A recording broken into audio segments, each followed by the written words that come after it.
வணக்கம். நான் உங்கள் தோழி. விளையாட்டாய் இலக்கணம். முந்தைய வகுப்பில் பொருள் இலக்கணம் பற்றி பார்த்தோம். இப்போது யாப்பு இலக்கணத்தை பற்றி பார்ப்போமா?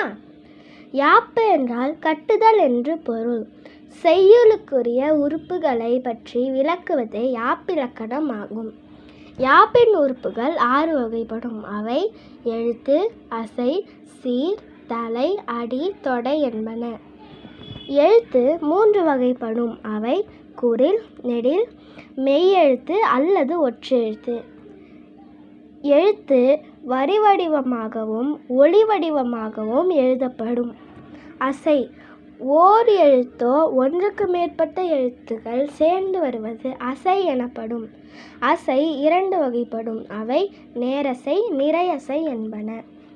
சீர் செய்யுளில் ஓர் அசையோ பல அசைகள் சேர்ந்து வருவது சீர் எனப்படும். சீர் 4 வகைப்படும். அவை ஓரசை சீர், ஈரசை சீர், மூவசை சீர், நாலசை சீர் என்பன. தலை சீர்கள் ஒன்றி வருவது தலை எனப்படும். தலை 7 வகைப்படும். அவை நீரொன்றா ஆசிரியத் தலை, நிறையொன்றா ஆசிரியத் தலை, இயற்சீர் வெண்டலை, வெண்சீர் வெண்டலை, கலித்தலை, ஒன்றிய வஞ்சித்தலை, ஒன்றா வஞ்சித்தலை என்பன. அடி பல சீர்கள் சேர்ந்து வருவது எனப்படும். அடி 5 வகைப்படும். அவை குறளடி, சிந்தடி, அளவடி, நெடிலடி, கழி நெடிலடி என்பன.